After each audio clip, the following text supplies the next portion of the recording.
is Tuesday night. That means another episode of Goal Horns and Fight Songs. For the most part, we had conference play, few non-conference matchups, but still a fun weekend of hockey. It was half and half. I mean, almost three quarters with Arizona State coming into the conference next year.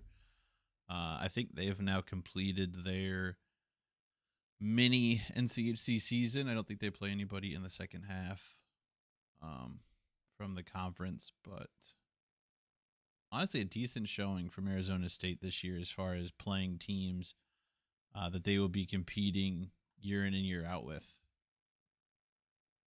I think it's depending on where your fandom lies, it's a good thing and it's a bad thing. For us, we're a fan of the conference, even if we're not specifically fans of certain teams. We want to see the conference do well. If you're just a fan of a certain team, you're probably not going to like it. But with Arizona State coming in and with how they've shown up in their non-conference quote unquote non-conference schedule with their future opponents, I'm excited for them. I'm excited to have this team come in and make the league even more competitive. Yeah, I mean they took a loss to Miami and then tied. They took a win, or they split with Denver in their home arena, and then they came up to Colorado Springs and took an OT winner and a straight up win from Colorado. I mean, really, they're already competing kind of in that middle of the conference. They may not come up and steal the Penrose Cup in their first season, but I think they're going to be a competitive team. They're going to host some games and sweep some series. I think it's not going to be a train wreck for them.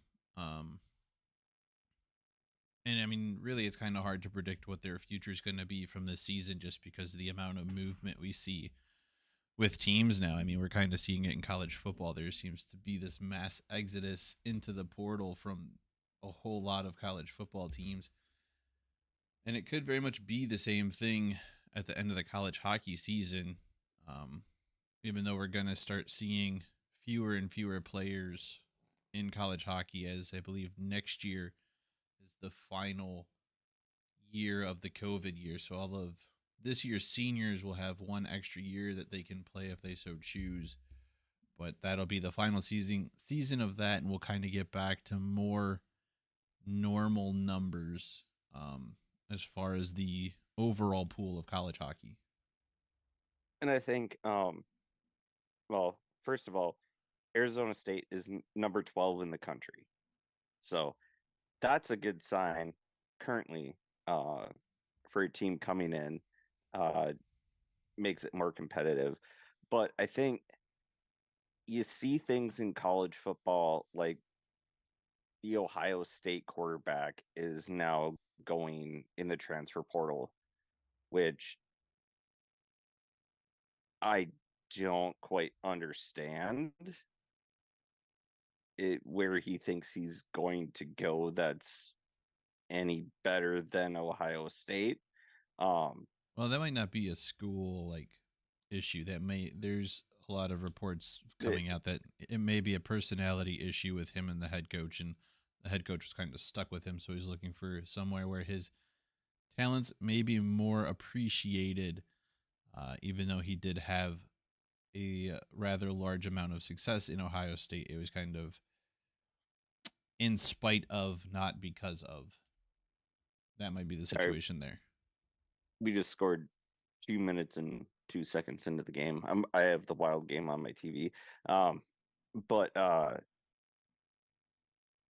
yeah, it's one thing if it's not a personality fit, but there are a lot of starters at big name schools, big brand schools that are transferring out, And I don't necessarily think you're going to see that in hockey. And yeah, some of it may be NIL money.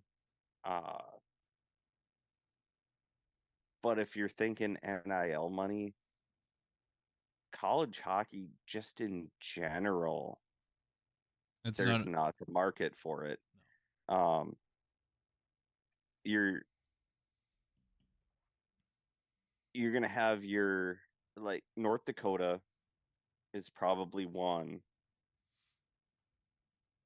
and then Western would probably be up there just as far as marketability part, not the actual money part. Boston, like BU and It's BC, gonna be North Dakota and then out east. It's like yeah, because and the reason I say that is because for like St. Cloud State and UMD, other than hockey, we're a university in Minnesota. At least I am. Like basketball and football, I'm Gophers all the way. And any other Division One sport outside of hockey, it's the Gophers because no, I can't say this anymore, but in my heart, the Gophers are the only real viable Division One program in the state. Yes, I know St. Thomas is Division One across the board, but hockey is the one divider. And it's either like North Dakota, that's their pro team, just like Alabama football is their pro team. That's where their money's going to go. Out east is the other place. There's no money in Duluth. There's no money in St. Cloud. There's no money in Mankato. There's no money in Bemidji. All these kids that are transferring out are for more playing time or personal reasons that, the coach, they thought they were getting one thing and they're not getting the other thing. Or they're not getting what they wanted. They're getting something completely different.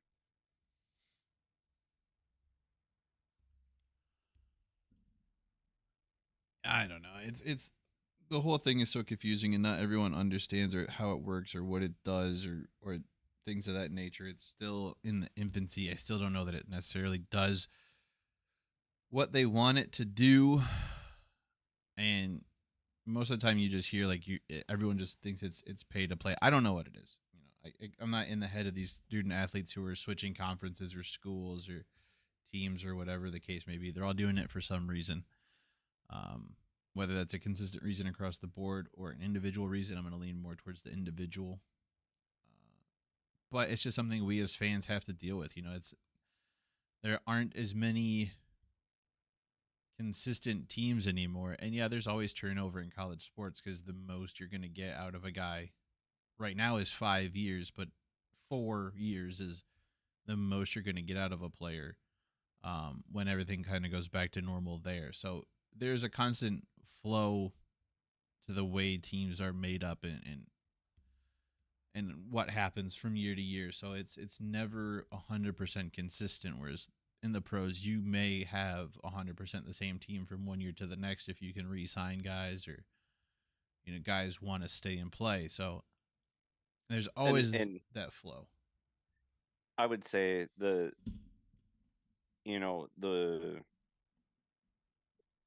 before the transfer portal and everything like that, college football was the most consistent because You had to play at least 2 years. 3 years. You had to play three, and then after your third year, you could go Are you sure? into the draft. Yes, I'm positive.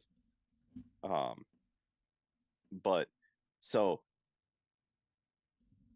teams knew like Jadavian Clowney, he missed out on like he missed out. He skipped the bowl game and everything because it was his third year and he was going uh into the draft. But hockey, guys were playing one year. Basketball,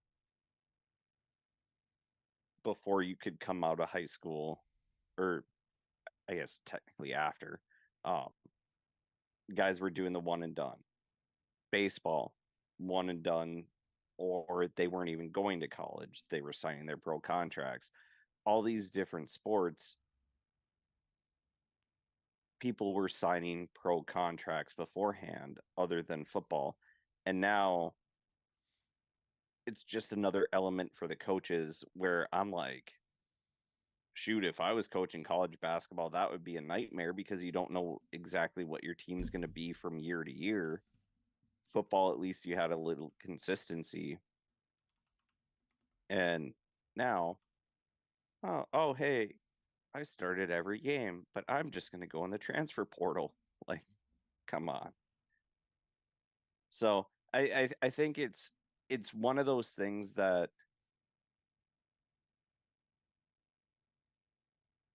we're going to overreact to when it's in its infancy, but once we get used to it, everyone's going to adapt to it. Coaches are going to get the players that actually want to be there and can play with their coaching style. Uh, the the kids that think they were sold a bill of goods, they're going to move on, and good for them. I hope they succeed. And then you're just going to have the ones that are assholes. But I think it's going to adapt in the coming years, because we're only in what, like, year 2 of the transfer portal, 2 or 3. 4? I think it's definitely not 2, because 2 years ago is when North Dakota had that big class. That like last year they didn't have as many. 2 years ago they had another big group like they did this year. But that was not the first year of it, I don't think. I would say 3 at the most, just because if it was 4, because it didn't happen before COVID. That's true. So I think 3 at the max. Yeah. And that's why I'm saying 2 or 3, because I don't know if it really happened in 2020, but 2021. So it's probably going on the 3rd year. This was the 2nd year. It's going on the 3rd year. No, this is the 3rd year. This is the 3rd season of it. I'm pretty sure of that. Okay. I think it was like the COVID and the transfer portal that kind of happened at the same time. Okay. Anyway, But yeah, so I mean that's changing all the teams. We're seeing it with some of the teams coming up. I mean, St. Thomas is the reason they're decent is because of the transfer portal.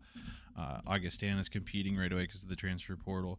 Lindenwood's competing right away because of the transfer portal. It's enabling these teams that are making this jump from D2 or D3 to D1 more competitive right away. Like, that's the and well, benefit of it. even Wisconsin, I saw them in the rankings. Yeah, they're number 6 in the country right now, and the transfer portal, with their coach leaving, it's one thing if you're committed to a college and then the coach leaves, but he basically took the whole damn team with him when he went to Wisconsin, in Mike Hastings, and now they're ranked 6th in the country. Gee, I wonder why. Well, you had one of the top programs in Mankato, and your whole team followed you. Like, it I don't think that should be allowed, but that's just me. Um, I think you should have some better reason than, oh, I was a junior and my coach left. Well, you know what? You're going into your senior season. You spent 3 years there. Either you go pro or you don't finish it out, or like you finish it out. Like, I, that's the one thing that I don't like about the transfer portal is I think there needs to be rules as to why you're going out, and yeah, there's going to be ways to bend those, but instead, right now it just kind of seems like, well, I don't like it here. so they're going to go someplace else. And the guys that transfer 2-3 times, I think there should be a limit on that too. But that's my personal opinion. I mean, a coach can leave for whatever reason whenever he wants to. I mean, guys are just as much committing to a coaching staff as they are a university. Sometimes more so the coaching staff than the university. So it makes sense that they want to continue to play for that coach or be with that coaching staff. So to me, like, it is what it is. Like, I'm not gonna. Like I'm not trying to chastise these players for going with their coach that they've had for 3 years. I just think that the NCAA needs to come in with, and I hate saying this because I think the NCAA oversteps their bounds way too much, but I think they need to come in with some rules over the transfer portal. And one of those is, if you've completed your junior season and your coach decides to leave, well, you got two options. You either go pro or you finish out your senior season. I or the something where the coach can bring in somebody that's completed their sophomore season, but if there was a junior or a senior that was going to be a fifth year, you can't have them in your program. You can't basically bring in a new team, because at the same time, and the reason I say that is there are kids that are committed to this program, this university, that aren't transferring out because of the coaching staff, and all of a sudden, like in Wisconsin's case, Mike Hastings is bringing in basically a whole new hockey team. What are the kids that were committed and stayed committed supposed to do? Other than earn a spot, obviously, like that's one answer, but they get screwed out of their spot and they haven't even played a damn game. They can't even transfer because there are freshmen that probably were going to play that they don't even have the option to transfer. Yeah, they can. They can transfer. I mean, Alex Alex well, Bump yeah, transferred in the middle of the summer. He came like 2 weeks before the season started. yeah, So I did guess that kid from Bowling I Green. He was defeat a late transfer. well, I defeated my own argument earlier because the coach left. So, never mind. Forget what I just said. Yeah, I I mean, already I argued against myself, and I was wrong. all right. Back to whatever we were supposed to be talking about. I don't know what we were supposed to be talking about But other than NCHC hockey you're talking about Arizona coming into the conference and them playing pretty well against the three teams they played from the conference this year. and being ranked. Yes, and being ranked. So looking forward to them being a member. I'll have to try and make a trip to Arizona at some point to check out their arena. That'll be a goal here soon. But Nice part is I have a friend down there, so I can actually make that trek pretty easily and have a place to stay. uh, but we'll get to the rest of the games. Western Michigan hosted Lindenwood on a 2-game series. They'll actually see this team again after New Year's. 111 shots on goal on the weekend. 8 goals. And 67 shots on goal on Friday night, game 1. Absolutely peppering the alleged 6-foot goaltender from Lindenwood. That man is not 6 foot. There's no way. Disagree with whoever he paid to put 6 foot on that score sheet. I disagree with them and their tape measure. Um, You disagree with him on a lot of things. I mean, I disagree that he should have been able to stop that many goddamn pucks. It was annoying. But Western got the wins. They allowed 2 goals on the weekend, score 8. Another stellar performance from Cam Rowe. Yeah, it was just watching a puck bounce off a brick wall. Like, that kid was anywhere and everywhere he needed to be. First, in the post game on Friday, said the boys might have just been rushing it a little bit too much, just trying to literally get pucks on net. Saturday, they did seem to pick their spots a little more. They found a weak spot and were able to put the biscuit in the basket a few more times, including a incredible power play shot from Sam Colangelo. Kid's got a cannon, and he hit the spot, and it's an absolute weapon out there on the power play. The parts that I watched of your game, it was like watching person play against UMD. That Lindenwood goalie, they had no business being in. And I only watched a little bit of your Saturday game because when I turned it on, I didn't realize it started as early as it did. I think you were up 3-1 at that point, and I'm like, whatever. I'm not really going to pay attention to that. But the Friday game, that Lindenwood goalie, he was the reason that team was even in the game. Like they had no business being down 1 or 2 goals at all. And it was just because of him. Yeah, Western may have rushed some things, but regardless, that I told you that goalie deserves a beer at your bar. Like for how well he played. It was unbelievable. But then there was that little kerfuffle that happened in Friday's game. Just tiny little mix up.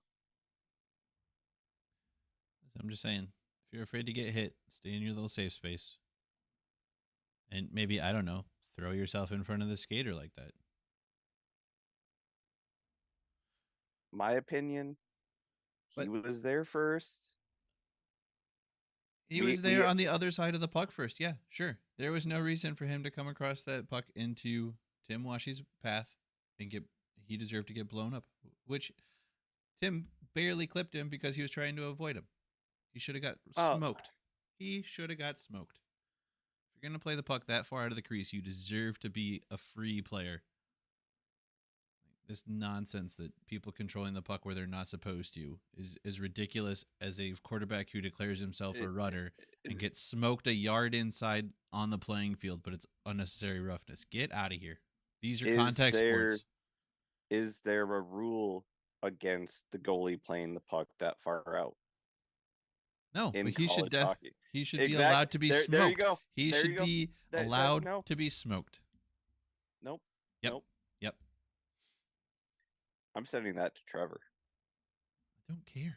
I'll tell Trevor this. I told Trevor the same thing. I know. In the chat. You play the puck that far out of the crease, you deserve to be a freewheeling player like anyone else. Especially with dudes like Jordan Binnington in the league who are going to take cheap shots on players who come anywhere near his little safe bubble or behind the net where he's allowed to play the puck. Like, get out of here. It's nonsense. Now, I do think they got it right where they didn't give Tim a major or anything. Like, yeah, technically that's goaltender interference by rule.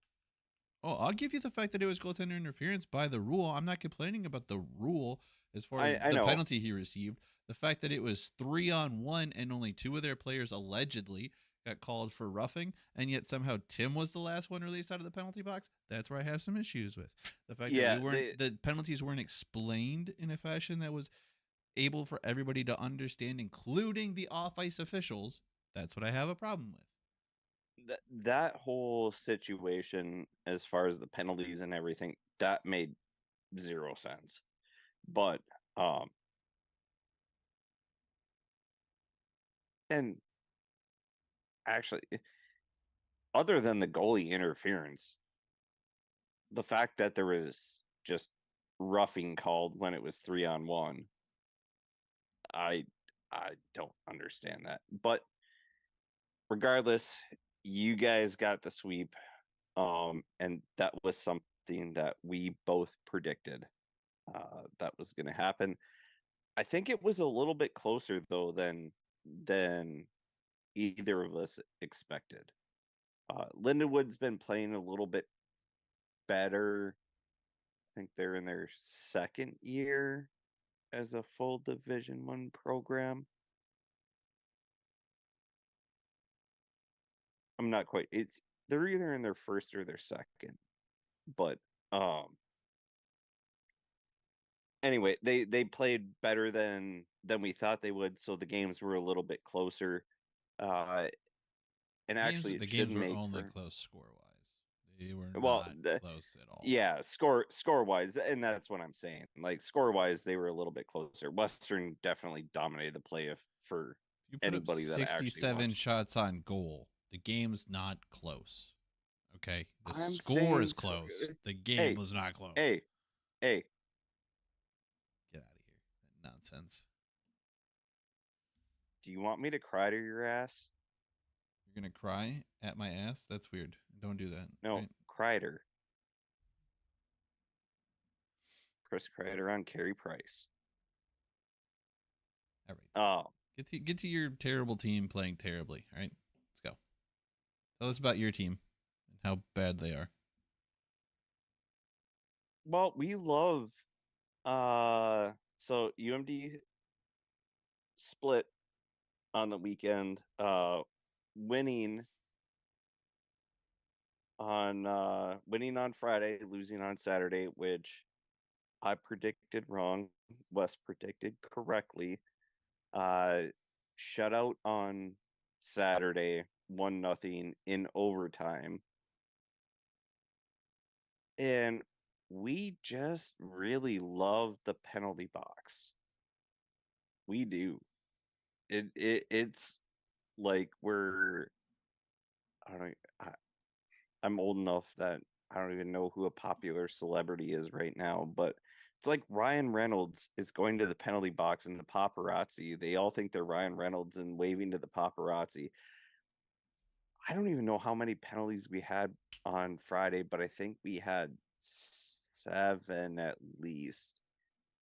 And we took our first lead in it lasted 17 seconds. I remember that much. What did I send you? It was 300 minutes. Yeah, 300 minutes since they had a lead and they held it for all of 17 seconds. Mm-hmm. Hang on. I'm going to find the exact number because I heard it.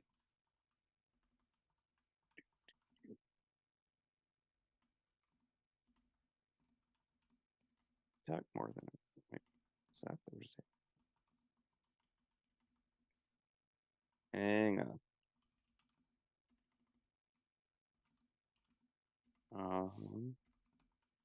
Saturday.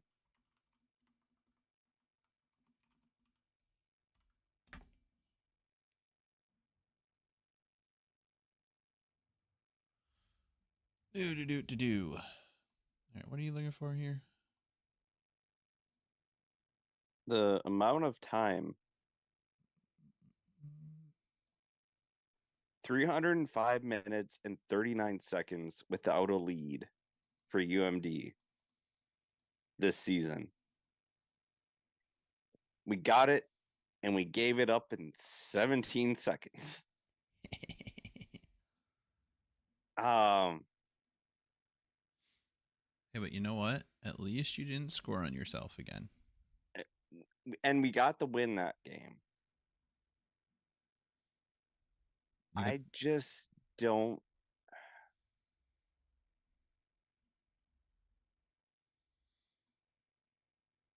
I don't understand this team because the talent is there, and the talent is there for the power play, but we're just unable to capitalize on chances. And yeah, if you lose 1-0 at some point during the season, so be it, especially in overtime. Like you get the point. But you go 305 minutes without holding a lead, and then you hold it for all of 17 seconds. There's a problem with offense, and I don't understand it because there is offensive talent on this team. And I don't know if it's, I love Sandlin as a coach. I think he's a very good coach. He's proven it. But it doesn't actually make me optimistic going into next year when you look at the recruits that have officially signed. Um, they're two of the top 10 scorers in the USHL right now. And I can't remember the other kid's name, but Chagabe from War Road is one of them. And they're going to come in to a team that can't score, that should be able to score. Ben Steves is one of the, I would argue, one of the best players in the country. And then you have other pieces around him like low height and Biondi that should be able to score, and they can't score. And they can't, like, all they're doing is spending time in the box. I don't get this team. I really don't. I mean, every team has an off year. Um, this one, But this is the just second year in a row. well, kinda. I think you guys still kind of made a push last year. I mean, you definitely don't have the goaltending that you've had in years past. Um, I do think the offense is there, but for whatever reason, the offense is struggling. Uh, Well, and the thing is, the goaltending, I don't think has been super terrible. Like Thiessen has made a bunch of great saves, and Stayskal played his first game in a month and a half or whatever it was, a month uh on Friday. I think he played Saturday too. Uh but the problem is staying out of the box. yeah, staying out of the And box and playing good defense. I mean, like we've seen time like and time we're again, the transition from defense to offense can happen real quick, and your offense will struggle if your defense isn't getting a chance to set up and keep the puck away from the goaltender. and I like, thankfully we didn't play Denver or like a high powered offense. Like, yeah, we struggled against North Dakota, but if we would have played Denver this weekend and taken as many penalties, ew, that wouldn't have been good. Or just any high powered offense. Like, thankfully we had Omaha that we could at least get a split. So I'm not very confident with this team and how we're playing right now. I think Nebraska has a pretty good offense. They and it might be a testament that the scoring was so low. I think it was what 2 goals, 3 goals scored on the weekend or something like that. Like it was a very low scoring weekend because it was 0-0 into overtime on Saturday. I think it was 6. I think it was 3-2 on Friday. 4-2 Friday. So I mean, 4-2 for it. So 7 goals 7 total total, but goals on still the that's, weekend. you And know, three and there's a half goals per team. North Dakota scored 7 goals alone on Friday. So I mean, like that's competitive. That's close. Um, Mm-hmm. you were able to keep Omaha below 2 each night, and like I said, they're a pretty solid offensive team. So I think there's some improvement that's been made. Uh, and North Dakota or Minnesota Duluth usually gets hot near the end of the season, but their start has not done them any favors this year for sure. And I will say, like, I don't want to knock on like Cozy at all. Like he did play very, very well. UMD did have chances and he did make a bunch of big saves for the team. I just think on paper and what I've seen or haven't seen, this UMD team is a much better team than the Omaha team that we played, and much better than the results that we got. Speaking of North Dakota and Denver, that was kind of a wild series. It was a shootout Friday night, a little bit more refined game Saturday. Both teams making adjustments. We know that a person has struggled against Denver. I don't think that was really a surprise to see him let in 5 goals, to be completely honest. What he had was a better North Dakota defense in front of him, but we know that Denver is a high powered offense once again. The question mark with Denver this year seems to be their goaltending. They're out their number one tender. Halleck came in and has played well at times, but has also been iffy at times.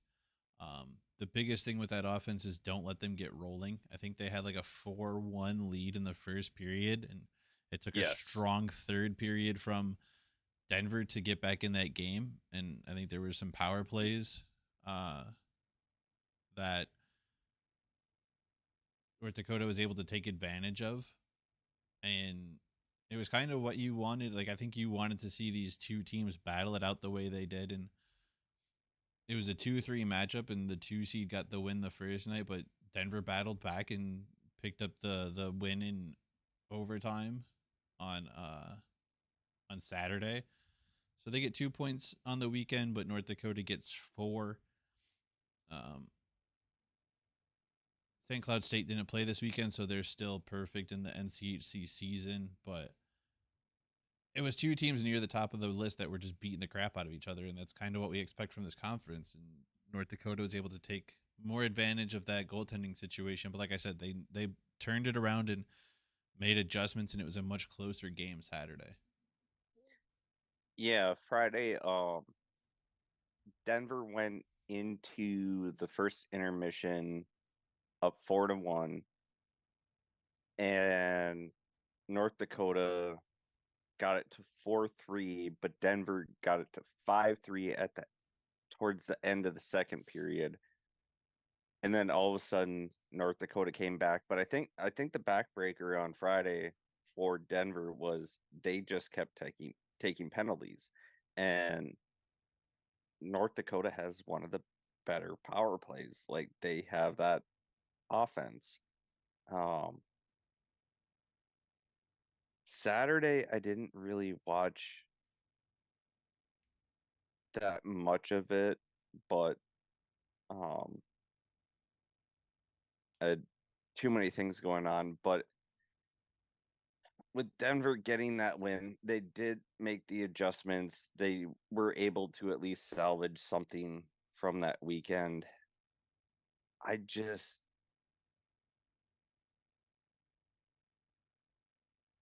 I hate saying it, but I think North Dakota is actually for real because they started off hot and we're like, okay, whatever, they're getting used to each other, but then we'll really see once they get into conference play. They beat up on UMD. They held their own against Denver. Yeah, but right They're now UMD is playing like Miami, so can we really count that as a major success? And you struggled against Person just as much in North Dakota as you did when he was in Miami. So they made the right moves there, but I don't know that that's necessarily a top tier win. The Denver win is definitely a top tier win, but they didn't close the door and sweep it. no, I wasn't calling UMD a top tier win. Like I'm just saying conference wise, Yeah, like and yeah, UMD is playing like Miami. I'm not going to dispute that, but previously and mostly the same team back, like middle of the pack team, take care of business. Now you have Denver and you split, you don't take care of business on the road, but you still get a road win. yeah, you do. You walk away with more points than the home team did, Yeah. but Denver's also. I mean, yes, they're ranked higher, but they're a different team than we've seen in years past.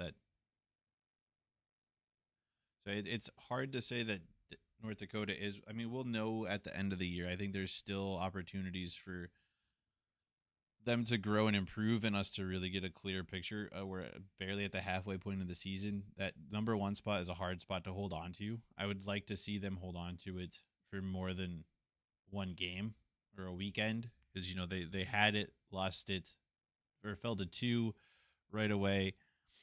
Got it back this week, so I'd like to see them maintain that spot. Um, they should be able to do that this weekend. They have CC coming in, and they should be able to win those seasons. But I mean, that matchup between Person uh, and Berko is a really good goaltender matchup. So we'll see. Mm-hmm. And well, we'll talk more about it when we get to it. Last matchup, Colorado College and Arizona State. Uh, Colorado College, they came back late on Friday to tie it up, but were unable to get it done in the shootout and lost to Arizona State, and then they get shut out on Saturday 2-0 by the Sun Devils. Their I offense think, is their issue. Colorado yeah, College does not have an offense. Their defense is struggling a little bit again, but their main concern is just they really don't have that go-to scoring line or that go-to goal scorer.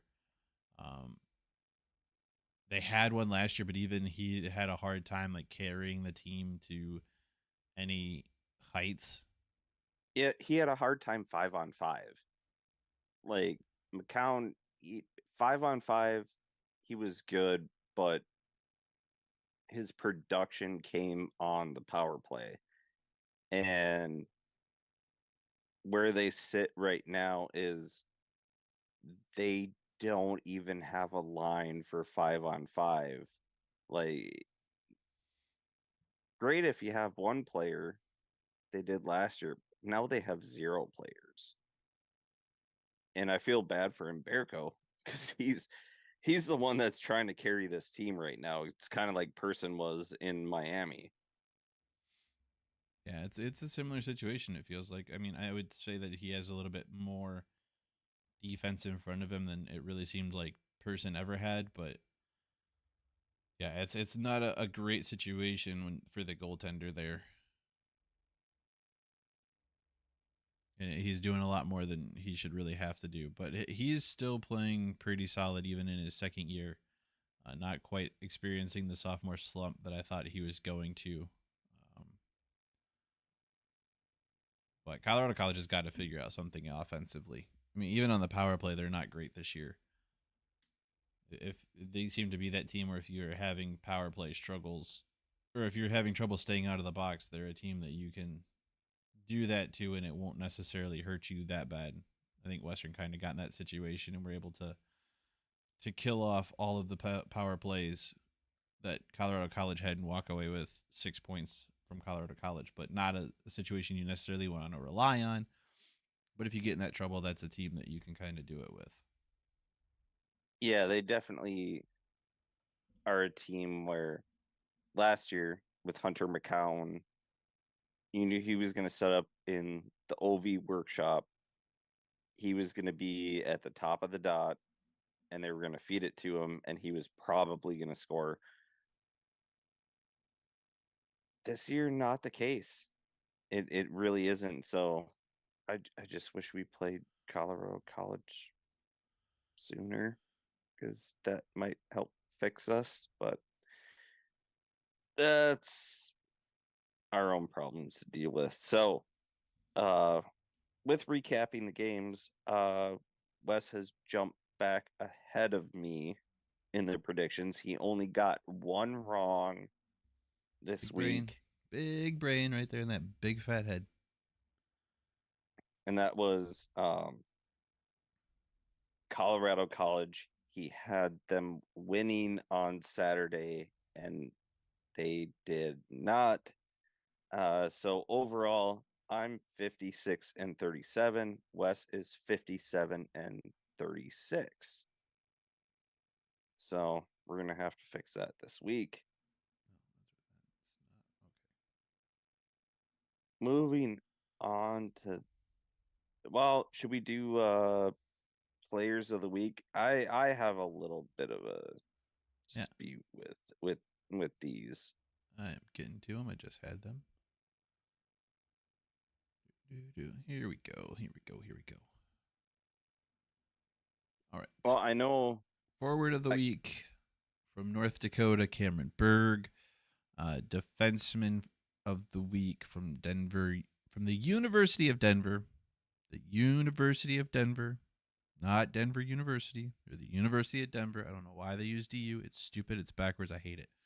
I hate it as much as that. I hate that goalie being called 6 foot because he was not. He was not. Shea Byam, Booyum, Booyum. I don't know what the hell your last name is, I don't dude. know. His brother got And his brother was the the rookie of the week because I'm not saying his first name or last name again, so screw the both of them. And then the goaltender of the week, Simon Letkozy. Some interesting choices here So because I mean, you picked a I have goal. There was one goaltender, who earned sweep this weekend and only allowed 2 goals the entire weekend. I mean, you would have had to make him player of the week. I don't even think it would have been back-to-back weeks. He was the player of the month last month somehow, but you know, home team bias yeah. maybe Well, because a little bit lower tier team that he was playing against. that But again, uh, we that's had the we had one issue that I have with we had a that one. goalie that did what he was supposed to do, beat a team he was supposed to beat, limited their number of goals, had a 1 goal against average for the weekend, won both of his games.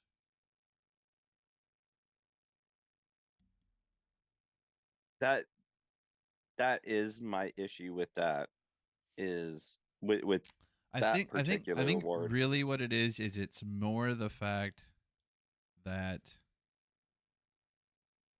it was a conference series between Omaha and Minnesota Duluth. But again, I mean, you could have made the same argument as to why it could have been either It, goaltender from North Dakota or Denver, other than they both let in a crap ton of goals. So I think that kind of eliminated them. But we're weighing the yeah, conference wins of Latcozy over the 2 wins for Rowe, it, which it's the shutout that Let Cozy had in that overtime winner. It was the difference maker, but at the same time, Rowe and Cozy both let in 2 goals. And one of them earned a sweep and one of them had a loss. To me, the sweep means more than the shutout. Like, congrats, you won a game, but guess what? Your team split the weekend. And He let in 3 you didn't goals. even He get gave the up full. 3 goals on the weekend. He gave up 3 on Friday and took the L. Wasn't it 4-2? Yeah, the last one was an empty netter. For Cozy. Cozy gave up 3 goals to Minnesota Friday was Duluth. 4-2. Yes, he gave up 3 goals on Friday, and then he got the shutout on Saturday. He gave up 3 Oh, goals. was that 3? Oh.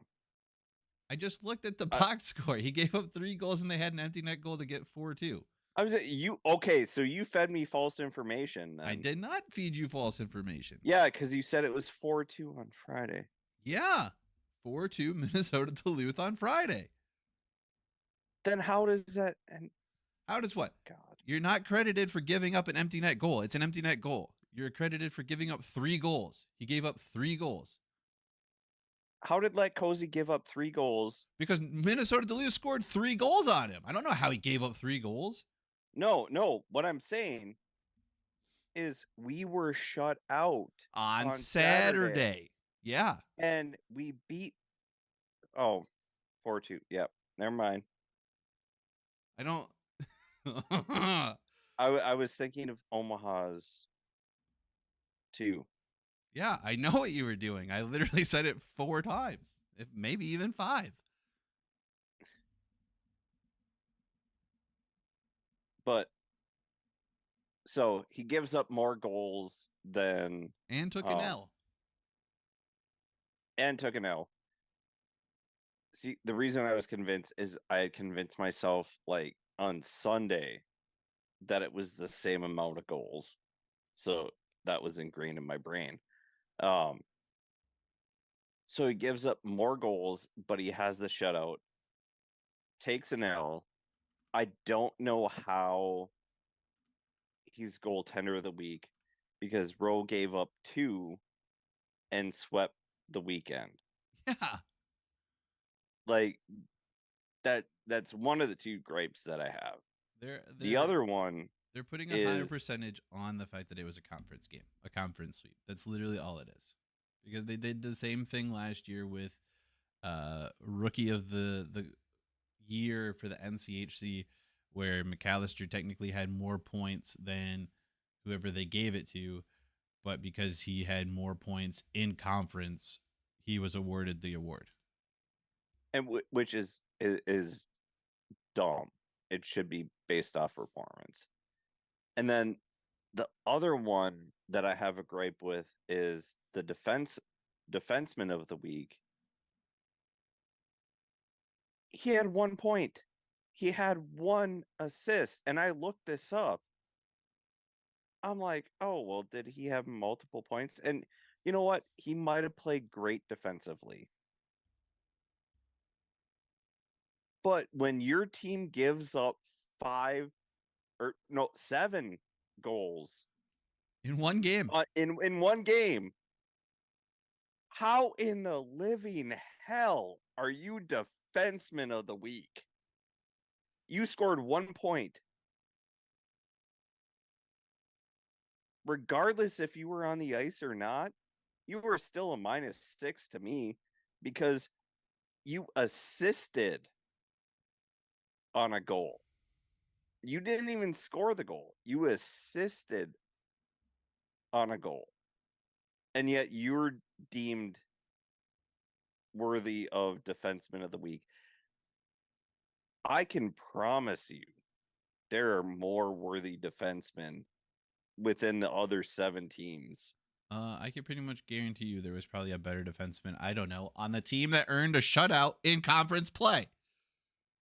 We're gonna give the goaltender of the week to the guy who got the shutout in conference play, but we're gonna give the defenseman of the week to a guy who was on a team that allowed 7 goals in one game.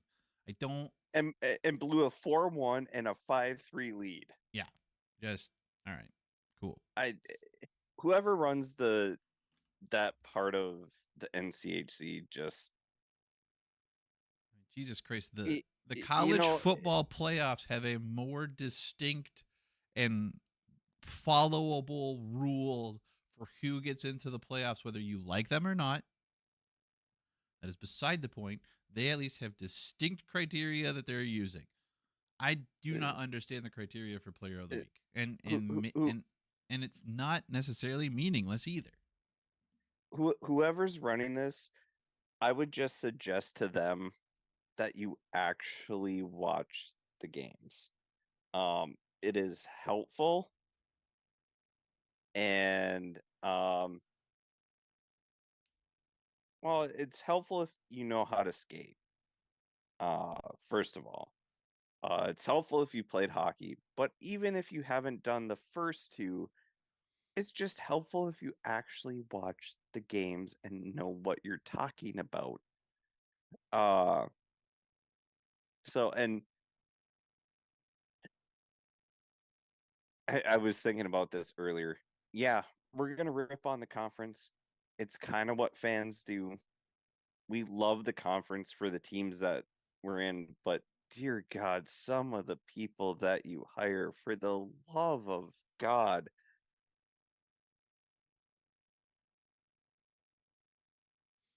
First of all, who are you hiring? And second of all, who in the fuck are your supervisors that are not paying attention to this? And I guess third of all, who's hiring your supervisors if you're not paying attention to this?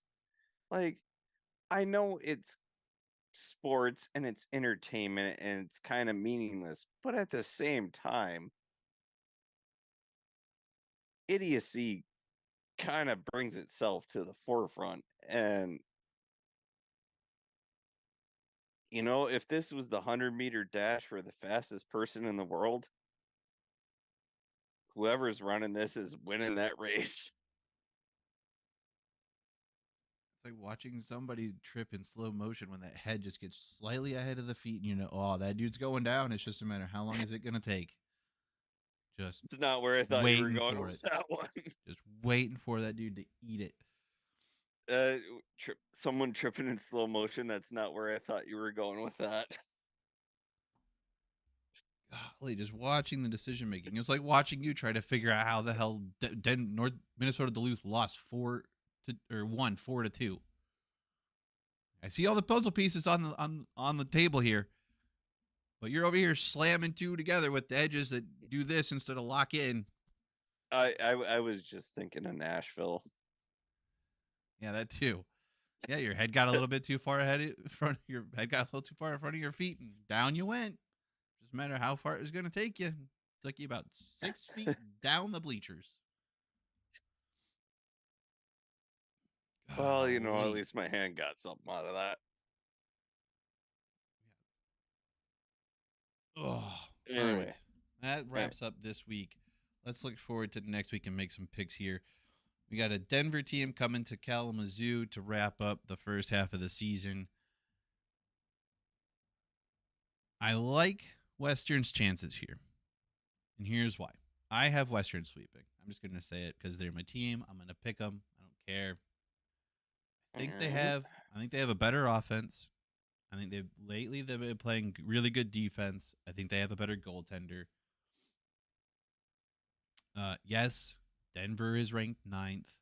Yes, Denver came into our building last year and swept it and celebrated winning the Penrose Cup on our ice. Last year's last year. This year's this year. It's a different team. They don't have some of those guys. Western did a pretty good job of staying out of the box against Lindenwood. They need to continue that trend because the last thing we can do is allow Denver to get hot. If they get hot, they're going to score. So got to minimize those opportunities. We know it's going to be a long weekend for Jack Devine because he wears number 4, and the Lunatics love a guy who wears number 4. He also is the leading scorer in the country. He is also the leading goal scorer in the country. I also think Western's a deeper team across the board. But again, the biggest task is gonna be controlling the puck, staying out of the box, and making sure that we're the ones that have the better scoring chances and not giving up plays behind our defense. Our defense has to be aware of the positioning, or at least somebody's got to be able to cover back. That was kind of where we fell and gave opportunities to Lindenwood as they got behind our defense a couple times and made us eat it twice on the weekend.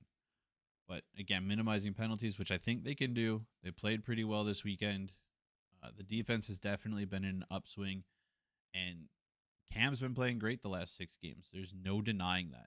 He's had 2 shutouts in 6 games. He's had 4, I think all 6 games below 2 goals. He's either given up 1 goal or 0 goals the last 3 weeks. So he's seeing the puck well. We got to make sure that we keep him able to do that. And I think we could get a sweep over the number 4 team in the country. Western plays really good against teams when they're ranked high, and it's hard to keep those high ranked spots. So I'm going to take a sweep on Western, and if I have to eat it, I'll eat it later, but that's my pick. And I have Western winning Friday, losing Saturday. I just think Denver is too good of a team, and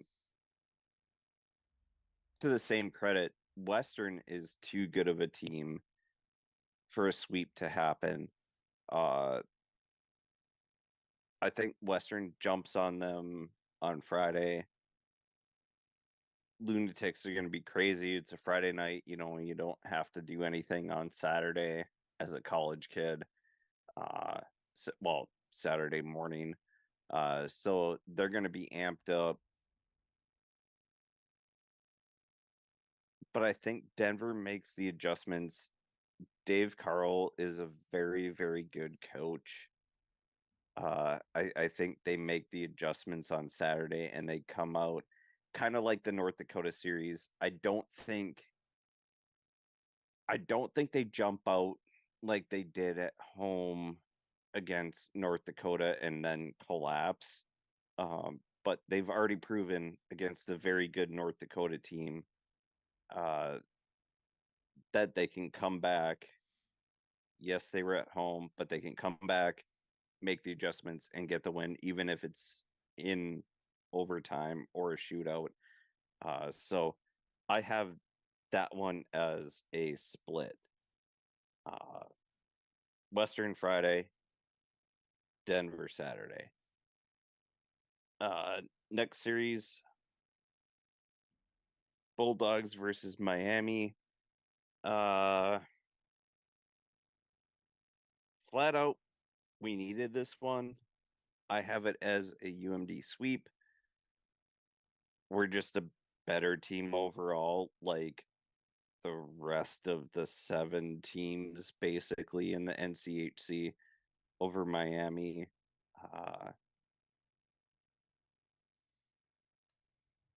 Thank God they don't have Person in net. And yeah, there's not much to say about this. I just have this as a UMD sweep. I do as well. I think this is a get right series for UMD. We've seen too many times that Miami has struggled. They didn't play last week after playing that home and home with Mercyhurst, that Friday Sunday series. So it's been a little bit since they played Duluth. Played a couple of really close games last week. So yeah, I'll give it to the sweep to Duluth on that one.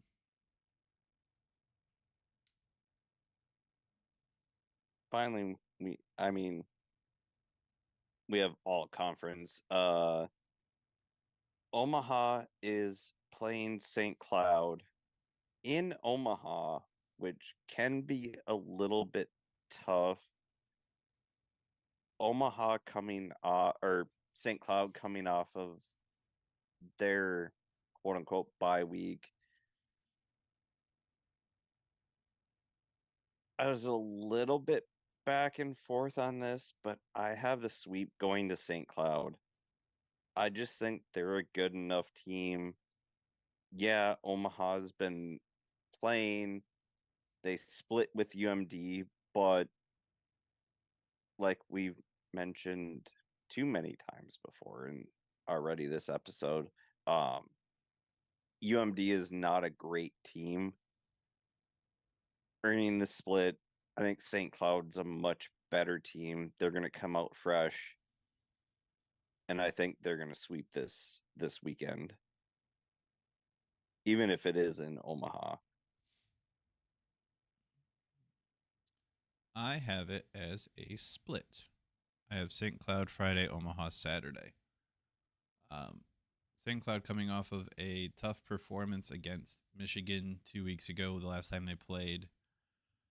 They are undefeated in the conference, but we know that Omaha, one, plays tough, and two, plays tough at home.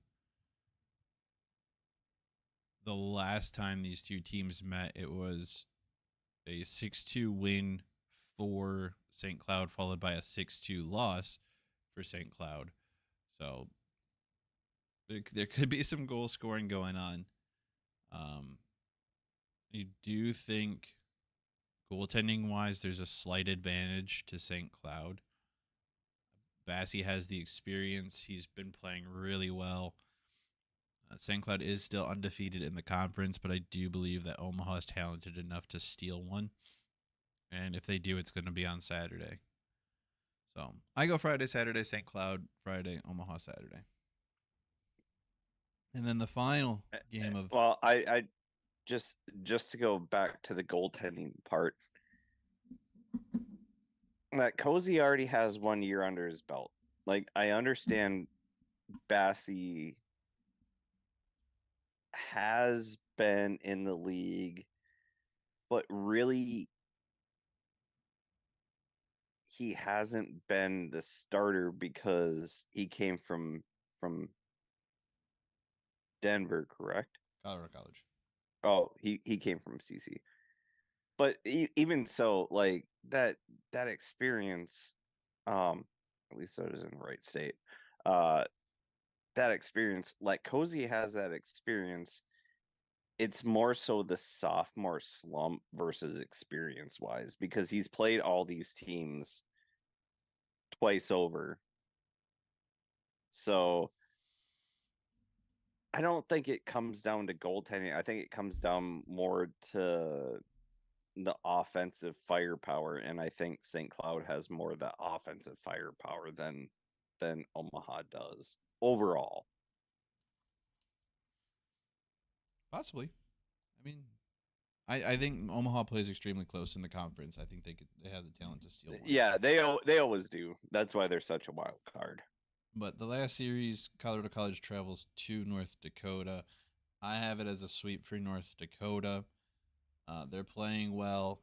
The only thing that really kind of bothers me is the fact that they're the number one team in the country, and week in and week out, whoever that number one team is takes an L and can't hold on to it. That being said, I think there's a distinct advantage for North Dakota here. Their offense is able to put up goals in bunches. Um, it's a tight goaltender battle, though. I will say that. I don't know that either team really has a huge advantage goaltender wise. You can make the same argument that yes, Person is more experienced and played on a terrible team for 3 years. Um, and Emberko could be experiencing a little bit of a sophomore slump, but we haven't necessarily seen that out of Emberko. We just don't have the same offensive prowess from the Tigers as we do the Fighting Hawks, and that's why I give the edge and the sweep to the Fighting Hawks. I also have it as a sweep for North Dakota, and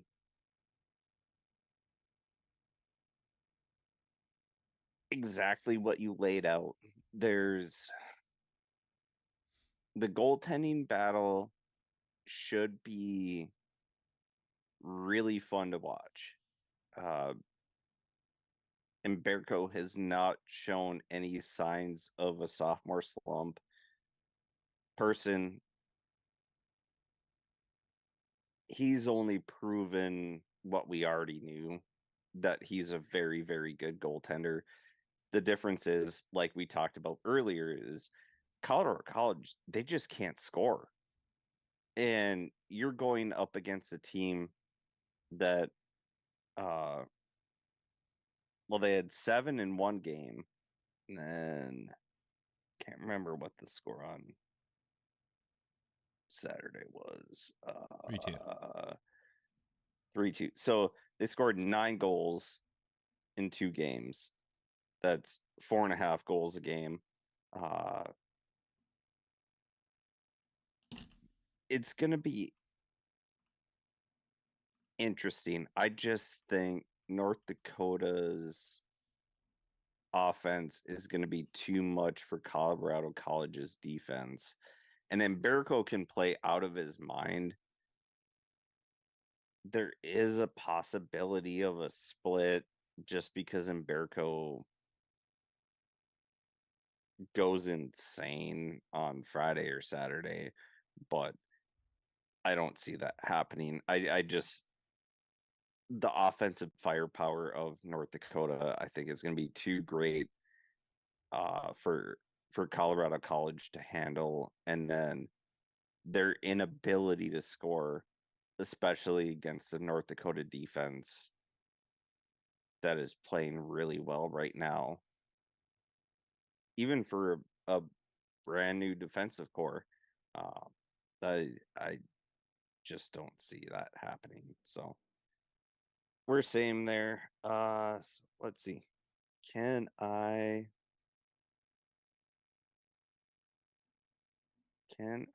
tie you? Oh, I could technically go ahead. Denver So is currently the number 1 scoring offense in the country with 5.31 goals per game. Western is 9 at 371. North Dakota is tied for 7 at 375. yeah, that makes sense. So to recap,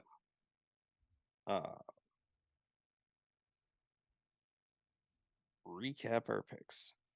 I gotta Have make sure I a get the matchups right. Western Michigan sweep. And yep, Western Michigan, Denver. I have Western winning Friday, losing Saturday. You have them sweeping. UMD sweeping against Miami. Yep. I have St. Cloud's, or let's see, I have St. Cloud State sweeping. You have St. Cloud winning Friday, losing Saturday. And then we both have Colorado College being swept by the University of North Dakota. Correct.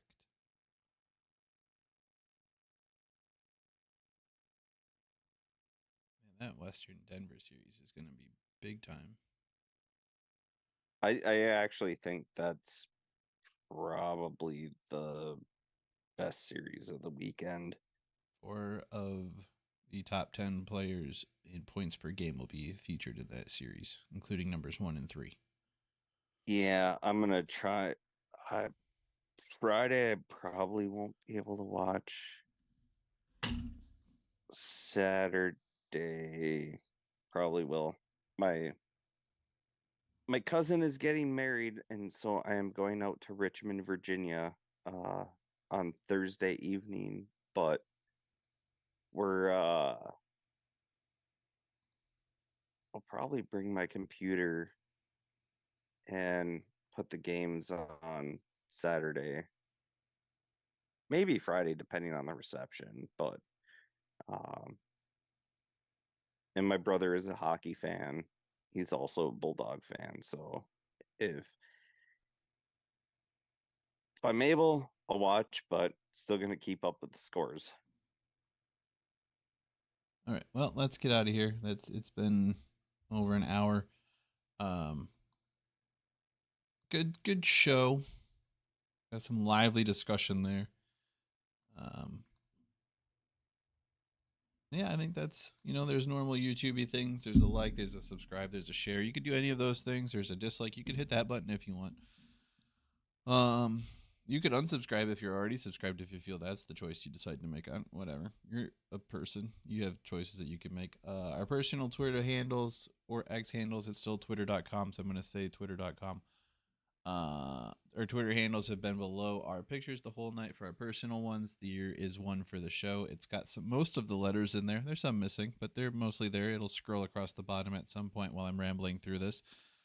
There's also a Gmail account. That's all the letters of the show. That's goalhornsandfightsongs@gmail.com. All of the letters all together, all one word, no spaces, no extra characters, just goalhornsandfightsongs@gmail.com.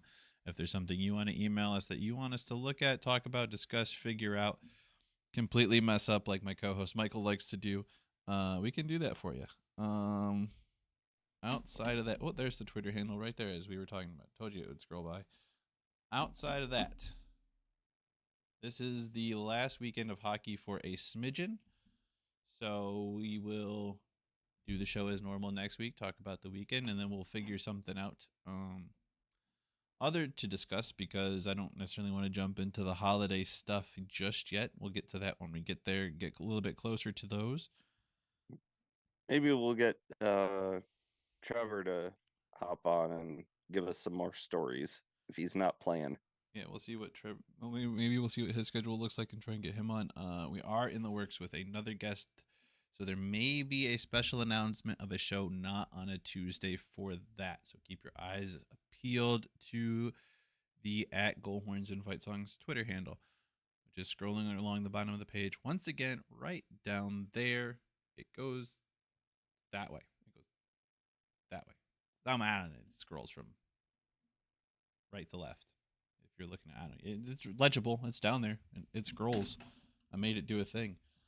We're bad at this, but we're not good. Pucks on net, good things happen like Goalhorns and Fight Songs. So we're gonna continue to be bad at this next week, and until then, bye.